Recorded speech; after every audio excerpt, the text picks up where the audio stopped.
हम संबंधित टॉपिक का क्विक रिवीजन करते हैं, चूँकि बहुत सारे एग्ज़ाम आपके आने वाले महीनों में होने वाले हैं, चाहे वो स्टेट पीसीएस का एग्ज़ाम हो, चाहे वो आरओ करी एग्ज़ाम हो, चाहे वो बीईओ का एग्ज़ाम हो, खंड शिक्षा अधिकारी का, चाहे वो नेट का एग्ज़ाम हो या फिर पीटीटी और टीजीटी का एग्ज़ाम। ये सभी एग्ज़ाम ऐसे हैं जिसमें इंडियन पॉलिटी से रिलेटेड क्वेश्चन देखने को आपको मिलते हैं।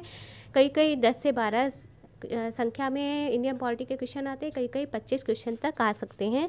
तो आपको संबंधित टॉपिक का रिवीजन करना बहुत ज़रूरी है, यानी इंडियन पॉलिटी का, क्योंकि इंडियन पॉलिटी के अंतर्गत जो टॉपिक हैं उनका टॉपिक वाइज रिवीजन करना आवश्यक है, क्योंकि आप सभी लोग इंडियन पॉलिटी कभी ना कभी पढ़े ही हैं। तो इस समय आपको सिर्फ और सिर्फ क्विक रिवीजन करना चाहिए, स्मार्ट वे में स्टडी करना चाहिए। तो आज का टॉपिक है राष्ट्रपति। राष्ट्रपति के बारे में मैं कोई ओवरव्यू नहीं दूंगी, क्योंकि मैंने राष्ट्रपति से संबंधित डिटेल में वीडियो बनाया है। ऐसे 2 वीडियो बनाए हैं, एक राष्ट्रपति के आपातकालीन शक्तियों के बारे में और एक राष्ट्रपति के निर्वाचन से संबंधित प्रावधान के बारे में और राष्ट्रपति का निर्वाचन कैसे होता है। तो आज सिर्फ और सिर्फ राष्ट्रपति से संबंधित विभिन्न परीक्षाओं में पूछे गए क्वेश्चन को हम 1 लाइनर फॉर्मेट में डिस्कस करेंगे और उनका क्विक रिवीजन करेंगे। मैं फिर से कह रही हूँ, ये सिर्फ और सिर्फ क्विक रिवीजन सीरीज़ है, जिसके अंतर्गत हम संबंधित टॉपिक का क्विक रिवीजन करते हैं। तो चलिए शुरू करते हैं आज का वीडियो। तो आज की वीडियो का पहला क्वेश्चन है, भारत के राष्ट्रपति की तुलना किससे करना सर्वाधिक उचित है। तो भारत के राष्ट्रपति की तुलना ब्रिटेन के सम्राट से की जाती है, क्योंकि ब्रिटेन के सम्राट भी नाम मात्र के प्रधान हैं और भारत के राष्ट्रपति को भी नाम मात्र का प्रधान कहा जाता है, क्योंकि भारत के राष्ट्रपति मंत्रिपरिषद की सलाह के अनुसार ही अपने कार्य करते हैं। दूसरा क्वेश्चन है, भारत में कार्यपालिका अध्यक्ष होता है। तो भारत में कार्यपालिका का अध्यक्ष राष्ट्रपति होते हैं। तीसरा क्वेश्चन, संघ की कार्यपालिका शक्ति निहित है। तो संघ की कार्यपालिका शक्ति निहित है राष्ट्रपति के अंतर्गत, यानी राष्ट्रपति में संघ की कार्यपालिका शक्ति निहित है। भारत का राष्ट्रपति क्या होता है। तो भारत का राष्ट्रपति राज्य का प्रधान होते हैं। पांचवा क्वेश्चन है, भारतीय संविधान के अनुसार देश का प्रथम नागरिक कौन है। तो देश के प्रथम नागरिक हैं राष्ट्रपति। छठा क्वेश्चन है, भारतीय संविधान के अनुसार संघ की कार्यपालिका शक्तियाँ किसमें निहित है। तो संघ की कार्यपालिका शक्तियाँ निहित हैं राष्ट्रपति में। सातवां क्वेश्चन है, भारतीय संविधान के अनुसार देश की तीनों सेनाओं का अध्यक्ष कौन होता है। तो राष्ट्रपति होते हैं। आठवां क्वेश्चन है, भारत का राष्ट्रपति होता है राज्य का संवैधानिक अध्यक्ष। नौवां क्वेश्चन है, भारतीय सशस्त्र सेनाओं का सर्वोच्च कमांडर कौन होता है। तो राष्ट्रपति भारतीय सशस्त्र सेनाओं के सर्वोच्च कमांडर होते हैं। 10वां क्वेश्चन, भारत के राष्ट्रपति के लिए आवश्यक योग्यता नहीं है। तो भारत के राष्ट्रपति के लिए आवश्यक योग्यता यह नहीं है कि वह सदन के किसी सदन का सदस्य हो। 11वां क्वेश्चन, भारत के राष्ट्रपति निर्वाचित होने के पात्र बनने के लिए किसी व्यक्ति की आयु पूर्ण होनी चाहिए 35 वर्ष। 12वां क्वेश्चन है, राष्ट्रपति पद के उम्मीदवार के लिए अधिकतम आयु कितनी होनी चाहिए। तो उसकी अधिकतम आयु की कोई सीमा निर्धारित नहीं है, यानी जो न्यूनतम आयु है वो 35 वर्ष होना चाहिए और अधिकतम आयु की कोई सीमा निर्धारित नहीं की गई है। 13वां क्वेश्चन है, व्यक्ति राष्ट्रपति पद के लिए अधिकतम कितनी बार निर्वाचित हो सकता है। तो इसकी भी कोई सीमा निर्धारित नहीं की गई है। 14वां क्वेश्चन है, राष्ट्रपति का निर्वाचन किस प्रकार से होता है। तो राष्ट्रपति का निर्वाचन अप्रत्यक्ष रूप से होता है, यानी जनता इसमें प्रत्यक्ष रूप से भाग नहीं लेती है। राष्ट्रपति के निर्वाचन में जनता प्रत्यक्ष रूप से भाग नहीं लेती है। राष्ट्रपति पद के लिए निर्वाचन हेतु कौन सी पद्धति अपनाई जाती है। तो राष्ट्रपति पद के निर्वाचन हेतु समानुपातिक प्रतिनिधित्व एवं एकल संक्रमणीय मत पद्धति अपनाई जाती है। ये मोस्ट इंपॉर्टेंट क्वेश्चन है, ये कई परीक्षाओं में पूछा गया है। 16वां क्वेश्चन है, राष्ट्रपति पद के चुनाव संबंधी विवाद को किसे निर्देशित किया जाता है। तो उच्चतम न्यायालय को निर्देशित किया जाता है। 17वां क्वेश्चन है, राष्ट्रपति के चुनाव के लिए प्रस्तावक एवं अनुमोदकों की कम से कम कितनी संख्या होनी चाहिए। तो इनकी संख्या 50-50 होनी चाहिए। 18वां क्वेश्चन, भारत का राष्ट्रपति निर्वाचित होने के लिए कौन सी बात अयोग्य मानी जाएगी। तो राष्ट्रपति पद के उम्मीदवार हेतु ये बात अयोग्य मानी जाएगी कि उसने अगर कोई लाभ का पद ग्रहण किए हुए है तो इस बात को अयोग्य माना जाएगा। 19वां क्वेश्चन है, भारत में राष्ट्रपति का चुनाव किया जाता है एकल हस्तांतरी मत पद्धति द्वारा। 20वां क्वेश्चन, राष्ट्रपति पद का चुनाव संचालित किया जाता है किसके द्वारा। तो निर्वाचन आयोग द्वारा। 21वां क्वेश्चन, भारत में किसके चुनाव में अनुपातिक प्रतिनिधित्व चुनाव प्रणाली अपनाई जाती है। तो राष्ट्रपति के चुनाव में अनुपातिक प्रतिनिधित्व चुनाव प्रणाली अपनाई जाती है। 22वां क्वेश्चन, राष्ट्रपति चुनाव संबंधी मामले किसके पास भेजे जाते हैं। तो ऐसे सभी मामले राष्ट्रपति के चुनाव संबंधी मामले उच्चतम न्यायालय को भेजे जाते हैं। 23वां क्वेश्चन है, किस अनुच्छेद के तहत राष्ट्रपति तथा उपराष्ट्रपति के निर्वाचन से संबंधित विवाद का निर्णय उच्चतम न्यायालय द्वारा करने का प्रावधान संविधान में किया गया है। तो ऐसा अनुच्छेद 71 के अंतर्गत प्रावधानित है। 24वां क्वेश्चन, राष्ट्रपति पद के उम्मीदवारों को चुनाव प्रचार हेतु कितना समय लगता है। तो राष्ट्रपति के पद के उम्मीदवारों को चुनाव प्रचार हेतु 2 सप्ताह का समय मिलता है। 25वां क्वेश्चन, भारत के राष्ट्रपति का चुनाव कितने वर्षों के लिए होता है? तो भारत के राष्ट्रपति का चुनाव 5 वर्षों के लिए होता है। 24वां क्वेश्चन, किस अनुच्छेद के तहत राष्ट्रपति अपने पद ग्रहण करने की तिथि से 5 वर्ष की अवधि तक अपने पद पर बना रहता है? तो अनुच्छेद 56 के अंतर्गत ऐसा प्रावधानित है। 27वां क्वेश्चन है, राष्ट्रपति के चुनाव के लिए निर्वाचक मंडल में होते हैं? तो राष्ट्रपति के चुनाव के लिए जो निर्वाचक मंडल में होते हैं वो संसद के दोनों सदनों तथा विधानसभाओं के निर्वाचित सदस्य होते हैं। 28वां क्वेश्चन है, इसके अतिरिक्त दिल्ली तथा पुडुचेरी विधानसभाओं के भी निर्वाचित सदस्य इसमें शामिल होते हैं। 28वां क्वेश्चन है, भारत के राष्ट्रपति के निर्वाचन के बारे में निम्नलिखित कौन सा कथन सही नहीं है? तो राष्ट्रपति के निर्वाचन के संबंध में यदि कोई विवाद हो तो वह सर्वोच्च न्यायालय के क्षेत्राधिकार में नहीं आता है। यह कथन सही नहीं है, क्योंकि राष्ट्रपति के निर्वाचन संबंधी यदि कोई विवाद हो तो उसका फैसला सिर्फ और सिर्फ सर्वोच्च न्यायालय करता है। 29वां क्वेश्चन, भारत के राष्ट्रपति को उसके पद से हटाया जा सकता है? तो भारत के राष्ट्रपति को उसके पद से संसद द्वारा हटाया जा सकता है। 30वां क्वेश्चन, भारत के राष्ट्रपति को पद से हटाने की प्रक्रिया है संसद द्वारा महाभियोग। 31वां क्वेश्चन, संविधान के उल्लंघन के लिए राष्ट्रपति के विरुद्ध अभियोग कार्यवाही किसमें शुरू की जा सकती है? तो संसद के किसी भी सदन में ऐसी कार्यवाही शुरू की जा सकती है, संसद के किसी भी सदन में। 32वां क्वेश्चन, राष्ट्रपति को हटाया जा सकता है? तो राष्ट्रपति को सिर्फ और सिर्फ महाभियोग के प्रस्ताव द्वारा ही हटाया जा सकता है। 33वां क्वेश्चन, राष्ट्रपति व महाभियोग किस आधार पर लगाया जा सकता है? तो संविधान के अतिक्रमण करने की दशा में राष्ट्रपति पर महाभियोग लगाया जा सकता है। आप लोग कमेंट करके मुझे बताएंगे कि अभी कुछ दिन पहले किस देश के राष्ट्रपति पर महाभियोग की प्रक्रिया चलाई गई थी? ये आज का क्वेश्चन है, आप लोग मुझे कमेंट करके बताइए।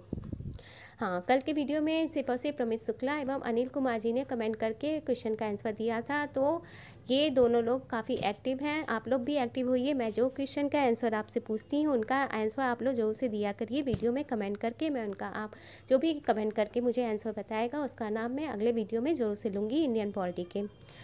नेक्स्ट क्वेश्चन है 34वां, राष्ट्रपति पर महाभियोग की प्रक्रिया किस देश के संविधान से ली गई है? ये भी मोस्ट इम्पॉर्टेंट क्वेश्चन है, तो इसे लिया गया अमेरिका के संविधान से। 35वां क्वेश्चन है, भारत के राष्ट्रपति को किस परिस्थिति में अपने पद से त्यागपत्र देना पड़ सकता है? तो महाभियोग लगने पर राष्ट्रपति को अपने पद से त्यागपत्र तक देना पड़ सकता है। 36वां क्वेश्चन, कार्यकाल पूर्ण होने पर पहले भारत के राष्ट्रपति को उनके पद से कौन हटा सकता है? तो संसद द्वारा महाभियोग लगाकर उन्हें हटाया जा सकता है, उनके कार्यकाल पूरा होने से पूर्व भी। देखिए ये क्वेश्चन कितने तरीके से पूछा गया है, तो ध्यान से सुनिए आप लोग वीडियो को और देखते भी जाइए। और पसंद आ रहा है वीडियो तो आप लोग इसे शेयर भी करते जाइए। नेक्स्ट क्वेश्चन है, राष्ट्रपति पर महाभियोग का आरोप एक संकल्प के रूप में संसद के किसी भी सदन में लाया जा सकता है? या कम से कम कितने दिन की लिखित सूचना के बाद प्रस्तुत किया जाना चाहिए? तो 14 दिन की अवधि, मतलब 14 दिन की सूचना, पूर्व सूचना लिखित रूप से दी जानी चाहिए। नेक्स्ट क्वेश्चन 38वां, सदन में राष्ट्रपति के विरुद्ध महाभियोग प्रस्ताव पास करने के लिए कितने सदस्यों का समर्थन होना चाहिए? तो सदन के कुल सदस्यों में से कम 2 तिहाई सदस्य ऐसे प्रस्ताव को पास करेंगे, तब महाभियोग का प्रस्ताव लाया जाएगा राष्ट्रपति के विरुद्ध। 39वां क्वेश्चन, भारत के राष्ट्रपति को कार्य अवधि की समाप्ति के पूर्व भी पद से हटाया जा सकता है, सिर्फ और सिर्फ महाभियोग द्वारा। 40वां क्वेश्चन, किसी व्यक्ति के राष्ट्रपति के रूप में चुनाव की अवैध घोषित किए जाने की स्थिति में उसके द्वारा अपना चुनाव अवैध घोषित किए जाने के पूर्व के कृत्यों को क्या संवैधानिकता होगी? तो यह संवैधानिकता होगी कि यह कित विधिमान्य होंगे।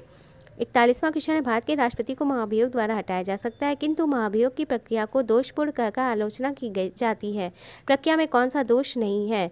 तो राष्ट्रपति राज्यसभा के रिक्त स्थानों पर अपने समर्थकों को मनोनीत करके 2 तिहाई बहुमत से अपने विरुद्ध महाभियोग पारित करने को असंभव बना सकता है। यह जो है ये एक कोई दोष नहीं है, यानी भारत के राष्ट्रपति को महाभियोग द्वारा हटाया जा सकता है, किंतु महाभियोग की प्रक्रिया को दोषपूर्ण कहकर आलोचना की गई है। तो इस संबंध में क्या ऐसा तथ्य है या कौन सा ऐसा कथन है जिसे दोष नहीं कहा जा सकता है? तो ऐसा कथन है कि राष्ट्रपति राज्यसभा के रिक्त स्थानों पर अपने समर्थकों को मनोनीत करके 2 तिहाई बहुमत से अपने विरुद्ध महाभियोग पारित करने को असंभव बना सकता है, ये कोई दोष नहीं है।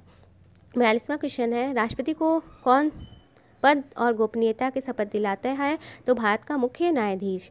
43वां क्वेश्चन, राष्ट्रपति संविधान के किस अनुच्छेद के तहत भारत के मुख्य न्यायाधीश के समक्ष शपथ ग्रहण करता है? तो अनुच्छेद 60 के अंतर्गत ऐसा प्रावधान है।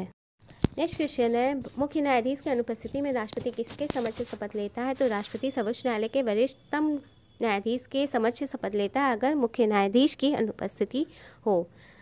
45वां क्वेश्चन, यदि राष्ट्रपति और उपराष्ट्रपति दोनों देशों से बाहर हों तो उस स्थिति में उनके कार्यभार को कौन ग्रहण करेगा? तो ऐसी स्थिति में उनके कार्यभार को सिर्फ और सिर्फ सर्वोच्च न्यायालय के मुख्य न्यायाधीश पद ग्रहण करेंगे। 46वां क्वेश्चन, यदि राष्ट्रपति त्यागपत्र देना चाहे तो अपना त्यागपत्र किसे संबोधित करेंगे? तो वो भारत के उपराष्ट्रपति को अपना त्यागपत्र संबोधित करेंगे। 47वां क्वेश्चन, राष्ट्रपति के त्यागपत्र की सूचना उपराष्ट्रपति किसको देता है? तो लोकसभा अध्यक्ष को देता है।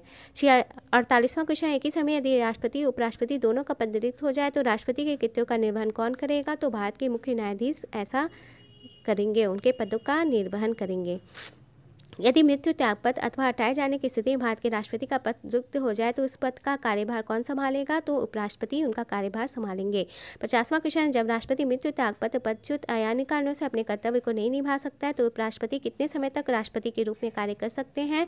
तो वह 6 माह की अवधि तक इनके पद राष्ट्रपति के रूप में कार्य कर सकते हैं।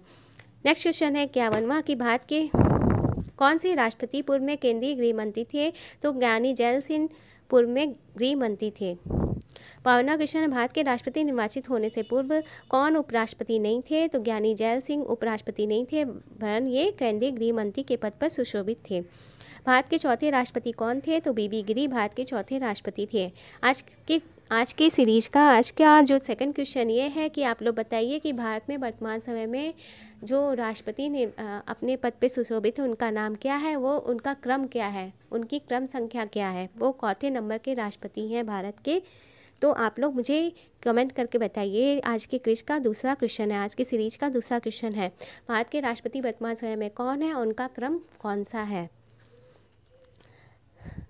53वां क्वेश्चन है, भारत के सबसे लंबे समय तक भारत के राष्ट्रपति रहे तो डॉक्टर राजेंद्र प्रसाद। 55वां क्वेश्चन है, भारत का राष्ट्रपति चुने जाने वाले प्रथम गैर कांग्रेसी उम्मीदवार कौन थे? तो प्रथम गैर कांग्रेसी उम्मीदवार थे बीबी गिरी। ये भी मोस्ट इंपॉर्टेंट क्वेश्चन है।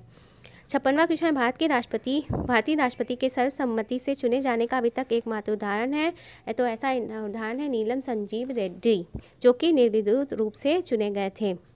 57वां क्वेश्चन है, कौन कभी भारत का राष्ट्रपति नहीं रहा? तो चक्रवर्ती राजगोपालचारी भारत के राष्ट्रपति कभी नहीं रहे।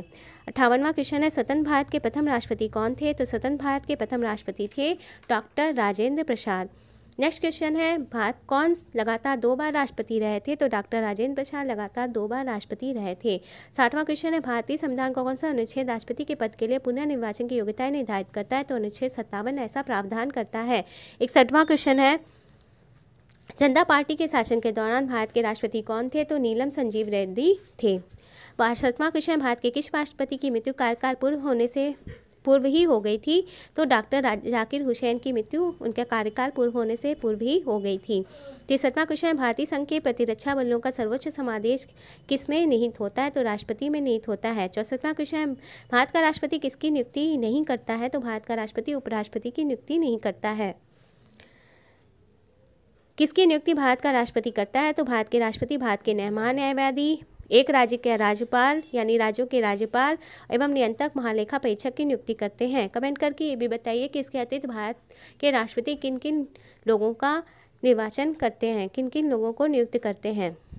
3 लोगों का मैंने बताया कि वे राज्यों के राज्यपाल, भारत के महान्यायवादी और एवं नियंत्रक महालेखा परीक्षक की नियुक्ति करते हैं। इसके अतिरिक्त भारत के राष्ट्रपति और किन किन की नियुक्ति करते हैं। 66वां क्वेश्चन है, केंद्रीय मंत्रिमंडल के मंत्रियों की नियुक्ति कौन करता है? तो प्रधानमंत्री की सलाह पर राष्ट्रपति करते हैं। 67वां क्वेश्चन है, किसकी नियुक्ति भारत के राष्ट्रपति द्वारा नहीं होती है? तो लोकसभा अध्यक्ष की नियुक्ति भारत के राष्ट्रपति द्वारा नहीं की जाती है। 68वां क्वेश्चन है, भारत के राष्ट्रपति की मर्जी तक कौन अपने पद पर रह सकता है? तो राज्यपाल रह सकते हैं। 69वां क्वेश्चन है, राष्ट्रपति किसे नियुक्त नहीं करता है? तो योजना आयोग को नियुक्त नहीं करता है। 70वां क्वेश्चन है, वित्त बिल के लिए किसकी पूर्व स्वीकृति आवश्यक है? तो भारत के राष्ट्रपति की। 71वां क्वेश्चन है, किसी भी अभियुक्त की फांसी की सजा को बदलने या कम करने का अधिकार किसे दिया गया है? तो राष्ट्रपति को दिया गया है। 72वां क्वेश्चन, राष्ट्रपति द्वारा संसद के दोनों सदनों के लिए कुल कितने सदस्यों को नामित किया जा सकता है? तो 14 सदस्यों को नामित किया जा सकता है। तो 14 सदस्यों में नामित होने वाले जो सदस्य हैं तो भारत जो है अखिल भारतीय सेवाओं से ये अनुच्छेद 312 के अंतर्गत प्रावधान है इसका, और 2 एंग्लो इंडियन समुदाय के सदस्यों की नियुक्ति करता है। तो इस प्रकार से 12 + 2 यानी 14 सदस्य हो गए। राष्ट्रपति द्वारा नामित। 73वां क्वेश्चन, भारत के राष्ट्रपति को यह अधिकार प्राप्त नहीं है कि वह न्यायालय के न्यायाधीशों को हटाए। 74वां क्वेश्चन है, किसी विधि के प्रश्न में सर्वोच्च न्यायालय से परामर्श लेने की शक्ति किसे प्राप्त है? तो राष्ट्रपति को प्राप्त है। भारत के संविधान कौन सा अनुच्छेद राष्ट्रपति को उच्चतम न्यायालय के न्यायाधीशों से परामर्श करने की शक्ति प्रदान करता है? तो अनुच्छेद 143 के अंतर्गत ऐसा प्रावधान किया गया है। 76वां क्वेश्चन है, संसद का अधिवेशन बुलाने का काम है राष्ट्रपति का। 77वां क्वेश्चन है, राष्ट्रपति को कौन सहाय एवं मंत्रणा देता है? तो संघीय मंत्रिपरिषद राष्ट्रपति को सलाह एवं मंत्रणा देती है। 78वां क्वेश्चन है, भारत के राष्ट्रपति ने आर्थिक संकट की घोषणा कब की? तो अभी तक ऐसा कभी भी नहीं हुआ है कि जब भारत के राष्ट्रपति ने आर्थिक संकट की घोषणा की हो। नेक्स्ट क्वेश्चन है, विदेशों को भेजे जाने वाले विभिन्न संसदीय प्रतिनिधिमंडलों के लिए व्यक्तियों के नामांकन कौन करता है? तो राष्ट्रपति को ऐसी शक्ति प्राप्त है। 80 क्वेश्चन है, 80वां क्वेश्चन है, भारत के किस मुख्य न्यायाधीश ने कुछ समय तक भारत के राष्ट्रपति के रूप में कार्य किया? तो न्यायमूर्ति एम हिदायतुल्ला ने इस रूप में कार्य किया, राष्ट्रपति के रूप में।